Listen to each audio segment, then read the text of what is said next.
تو قرآن کی اپنی روح سے آپ کے پاس کوئی دلیل نہیں ہے کہ قرآن میں نقصان نہیں ہے، یہ ایک بات. دوسری بات، حدیث کی روح سے ان کے پاس ایک بھی حدیث نہیں ہے کہ قرآن میں نقصان نہیں ہے، قرآن میں قرآن ضائع نہیں ہے، اس میں کوئی ضیاع نہیں ہے. اس کے بالعکس احادیث بہت زیادہ ہیں کہ قرآن میں ضائع ہو چکا ہے. ٹھیک ہے نا؟ جی قرآن کے مکمل ہونے پہ ایک حدیث نہیں ہے، قرآن کے نقصان پہ احادیث بہت زیادہ اور صحیح احادیث. شیعہ مذہب کا وہ بڑا محقق جس نے ان کے نزدیک قرآن مجید سے بڑی کتاب جمع کی ہے، یعنی نہج البلاغہ، اس شخص کا نام ہے شریف مرتضیٰ، یعنی یہ لقب اس کا مشہور ہے. علی بن حسین موسوی یہ نام ہے اس کا. 355 ہجری میں اس کی پیدائش ہے، 436 میں اس کی وفات. چوتھی اور پانچویں دونوں صدیاں اس نے پائی ہیں. شریف مرتضیٰ، شریف کہتے ہیں سید کو عرب میں، تو وہ خود کو امام موسیٰ کاظم کی اولاد کہتا تھا، اس وجہ سے موسوی کہتا تھا. شیعہ مذہب میں اس کا لقب ہے عالم الہدا،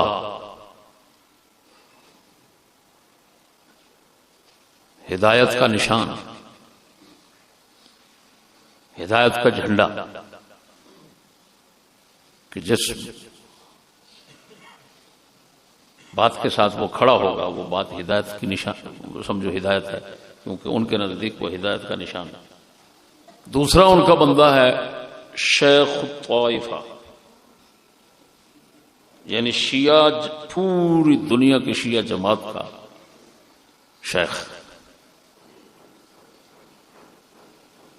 ابو جعفر محمد بن حسن طوسی. یہ وہی کا تھا جہاں کہ ہمارے حجت الاسلام امام غزالی رحمہ اللہ تھے، وہ بھی طوس کے تھے اور یہ بھی طوس کا تھا. اس کی پیدائش ہے 385 میں اور وفات ہے 460 میں. اس کا مطلب ہے اس کے ساتھ کا بندہ ہے.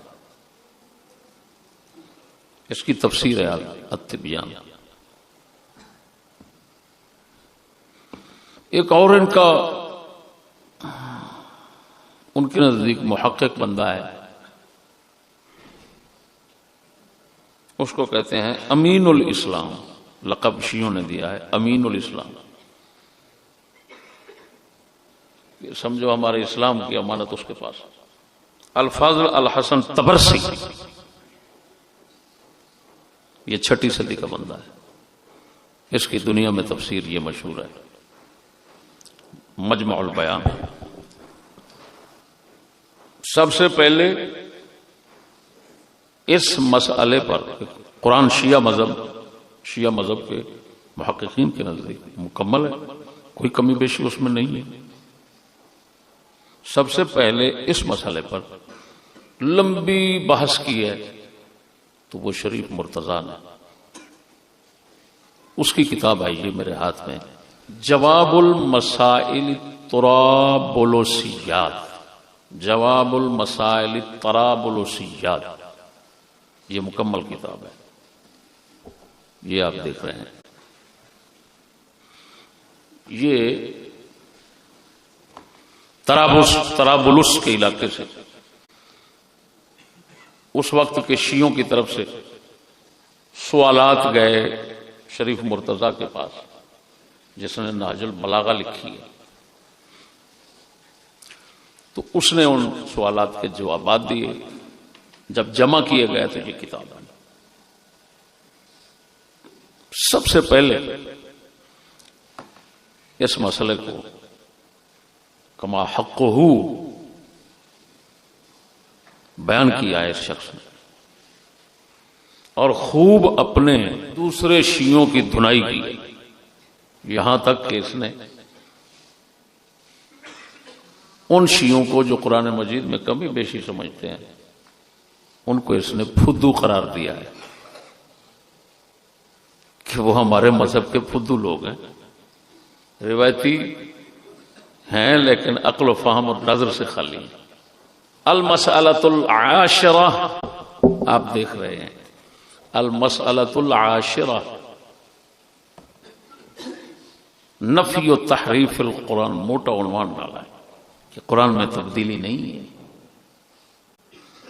یہ 10واں مسئلہ سوال آیا اس وقت کے شیعوں کی طرف سے، تو شریف مرتضیٰ نے تفصیلی جواب لکھا، اس سے میں جواب سناؤں گا۔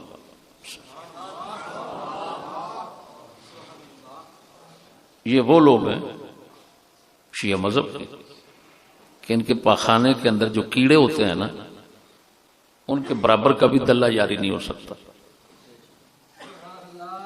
مجھے اس خنزیر کا نام لینا پڑ رہا ہے سننے والوں کو خبردار کرنے کے لیے، ورنہ اس کی کوئی حیثیت نہیں ہے کہ اس کا نام لیا جائے۔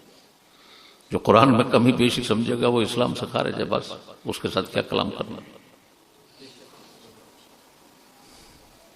لیکن آج کی بدھو دنیا جو علم و عقل سے خالی ہے، ان کو خبردار کرنے کے لیے تاکہ اس خنزیر سے بچ جائیں، میں نے نام لے لیا تفصیل سے۔ تو شریف مرتضیٰ کے کلام کی شرح کر کے بتاؤں گا۔ اس کے دور کا جو بندہ ابو جعفر طوسی ہے نا، اس کی تفسیر کے شروع میں جو کچھ اس نے قرآن مجید کے متعلق اس مسئلے کے اندر لکھا ہے، وہ چند لفظ سنا دیتا ہوں۔ اس نے فصل فی ذکر جمل لا بد من معرفتها قبل الشروع فی تفسیر القرآن، اس نے یہ فصل بنائی ہے، اس کا عنوان رکھا ہے ایسی چند باتیں قرآن مجید کی تفسیر شروع کرنے سے پہلے جن کو جاننا پہچاننا ضروری ہے۔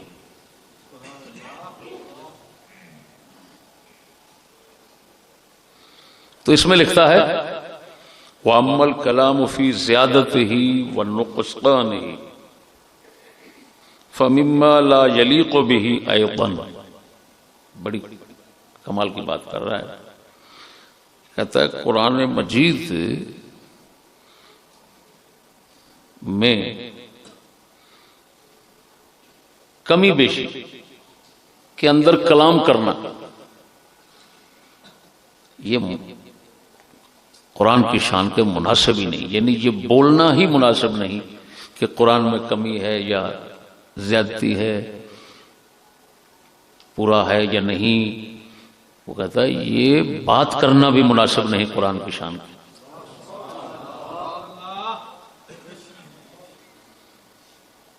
کیوں؟ لأن الزیادة فیہ مجمع علی بطلانها والنقصان منہ، کیونکہ تمام روئے زمین کے مسلمانوں کا اس بات پر اتفاق ہے کہ قرآن میں کچھ زیادتی کا قول کرنا کہ اس میں کچھ بڑھا دیا گیا ہے، یا قرآن میں کمی کا قول کرنا کہ اس سے کچھ کم کر دیا گیا ہے،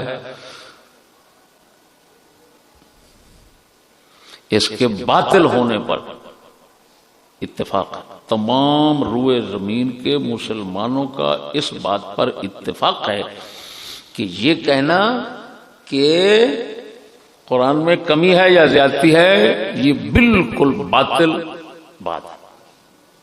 فالظاہر ايضا من مذهب المسلمین خلافہ، مسلمانوں کے مذہب سے ظاہر اس کا برخلاف ہے مسلمانوں کا مذہب۔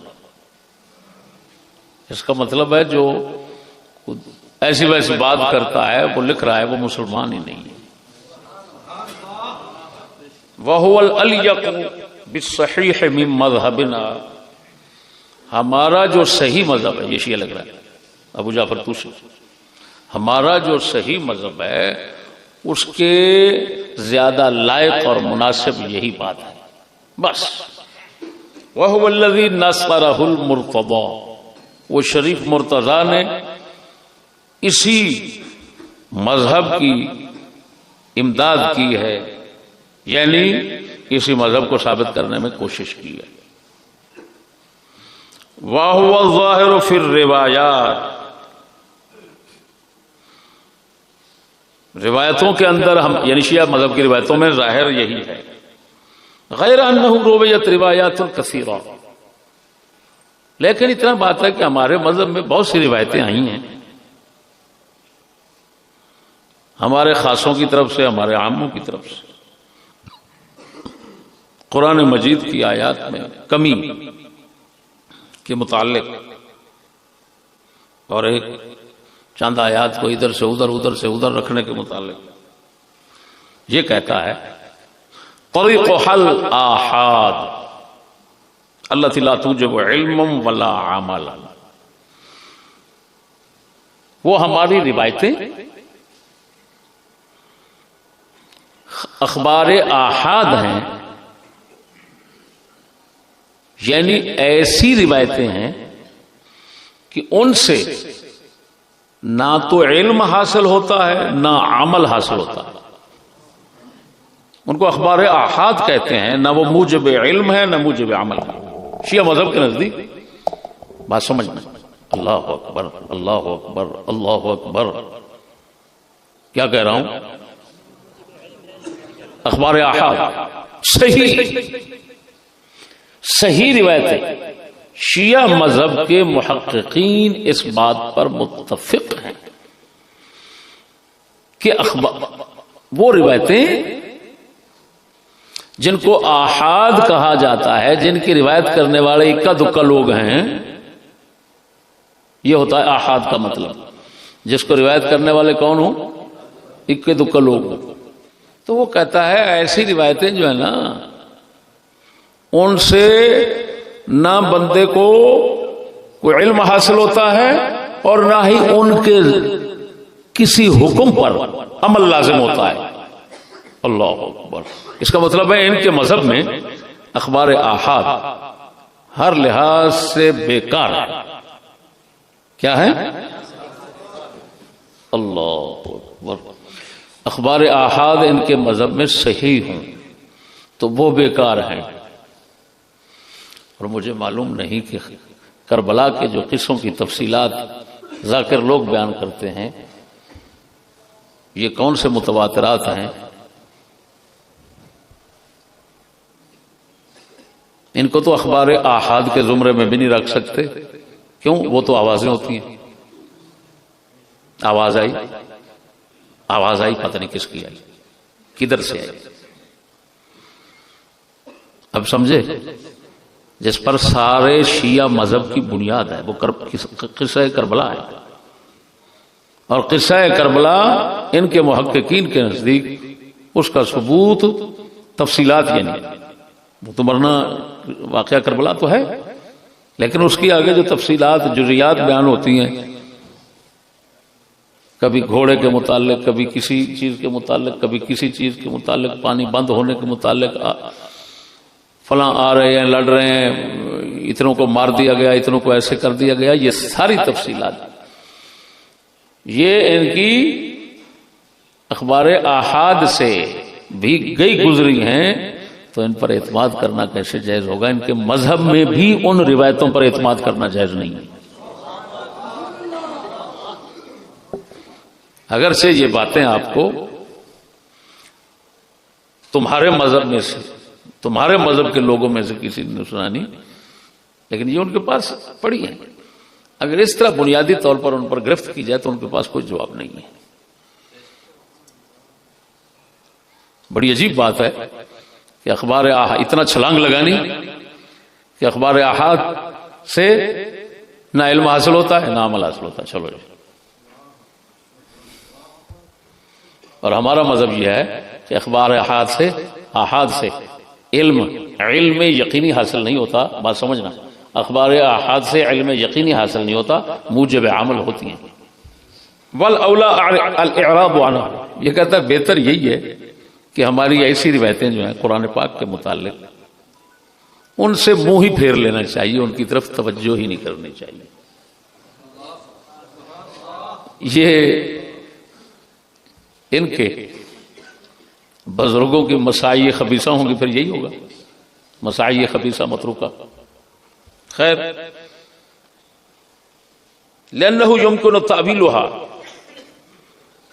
کیونکہ وہ ہمارے جو روایتیں ہیں اخبار احاد قرآن کی نعوذ باللہ کمی بیشی کے متعلق، ان کے معنی کو عدل بدل کر کے صحیح بھی کیا جا سکتا ہے، یہ کہتا ہے، یعنی یہ بھی معنی اس کا ان کا کیا جا سکتا ہے کہ کوئی تبدیلی نہیں ہے، لیکن کہتا ہے فلو صحت لما كان ذلك طعنا على ما هو موجود بين الضفتين، اگر وہ ہماری روایتیں صحیح بھی ہو جائیں تو جو قرآن دو گتوں کے درمیان ہے اس پر طعن اور اعتراض نہیں ہو سکتا۔ فإن ذلك معلوم صحته، کیونکہ جو قرآن گتوں کے درمیان ہے اس کا صحیح ہونا یقینی ہے۔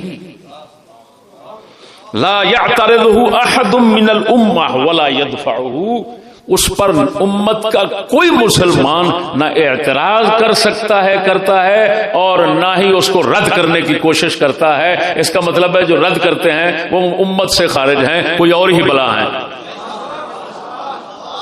یہ میں بالکل اس کے یعنی شیعہ مذہب کے شیخ الطائفہ کی عبارت کے لفظی ترجمے جو ہے نا ان کے ساتھ آپ کو مطلب بیان کر رہا ہوں۔ پھر اس نے ایک مشہور روایت پیش کی ہے جس کو بڑوے پڑھتے ہیں لیکن اندھے ہو کر پڑھتے ہیں۔ یہ کہتا ہے وقد روی عن النبی صلی اللہ علیہ وسلم روایہ لا يدفعها احد، ایک ایسی حدیث حضور سے آئی جس کو کوئی بھی رد نہیں کرتا، سب مانتے ہیں۔ وہ کون سی حدیث؟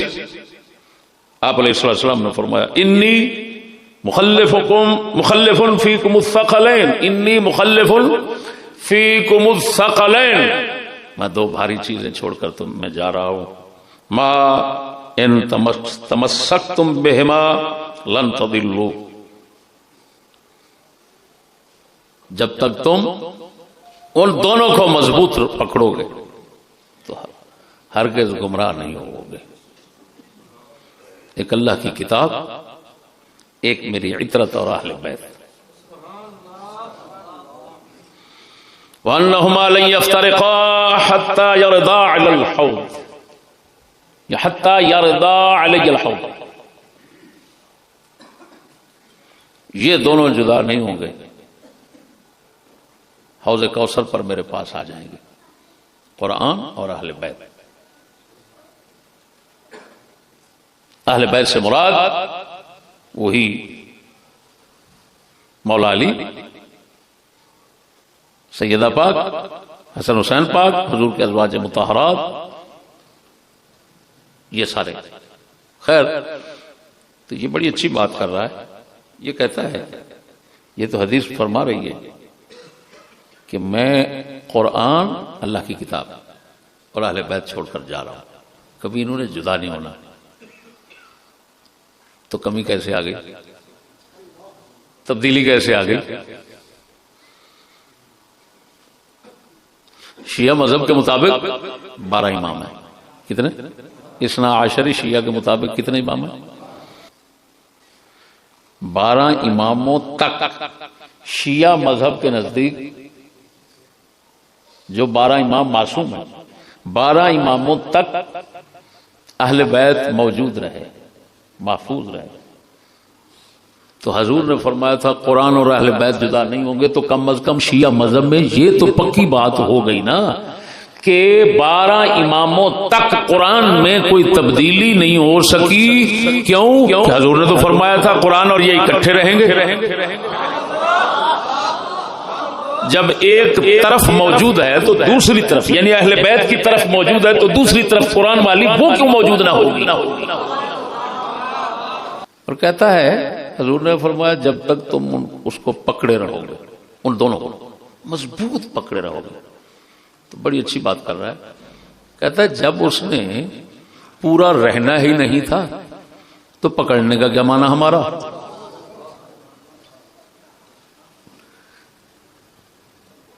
بھئی اے شیعو تمہارے نزدیک تو قرآن اڑ پڑ گیا، اور حضور نے فرمایا جب تک دونوں کو قابو رکھو گے تو گمراہ نہیں ہوگے. تو اگر اڑ پڑ جانے والی چیز تھی تو پھر مضبوط پکڑنا کیسے رہا؟ جب مضبوط پکڑنا نہ رہا تو اس کا مطلب ہے پھر اہل بیت بھی گمراہ ہو گئے اور ساری امت بھی گمراہ ہو گئی. چلو، کیونکہ دونوں نے امت نے ہدایت پر تو رہنا تھا. جب دونوں کا دامن پکڑ کے رکھتے تو قرآن تو ہو گیا کم، قرآن ہو گیا غلط. جب غلط ہو گیا تو اہل بیت نے قابو نہ کیا، اہل بیت نے قابو نہ کیا تو امت کے ہاتھ سے نکل گیا. جب نکل گیا تو اس کا مطلب ہے اہل بیت کا بھی کخ نہ رہا، امت کا بھی پھکا نہ بچا، سب کے سب کافر گمراہ ہو کر بیٹھ گئے. کیونکہ ہدایت تو ہونی تھی جب تک قرآن کو اکٹھے رکھتے اہل بیت. اور شیعہ مذہب جو کہتے ہیں شیعہ مذہب کے لوگ کہ قرآن میں وعدہ گھاٹا ہے، کمی بیشی ہے، تو اس کا مطلب ہے ان کے مذہب کے مطابق، پھر ان کی بات کے مطابق اہل بیت نے قرآن کو بچانے کی نہ سوچی، مضبوط نہ پکڑا. جب مضبوط نہ پکڑا، قرآن گیا تو اہل بیت بھی گئے، دونوں گئے تو ساری امت ہی گئی. لاکھ لعنت ہے ایسے نظریے رکھنے والے پر جس کتی کے بچے نے حضور کے دین کو اور امت کو اتنا جلدی ختم کر کے رکھ دیا. وہ بھڑوے کیا کر رہے ہو؟ لعنت ہے ان لوگوں پر جو ایسے ملعون ہی نہ آئے نہ بات فوقے کی باتیں سنتے ہیں. بتاؤ کیا بچا؟ یہ ابو جعفر طوسی کی تقریر تھی.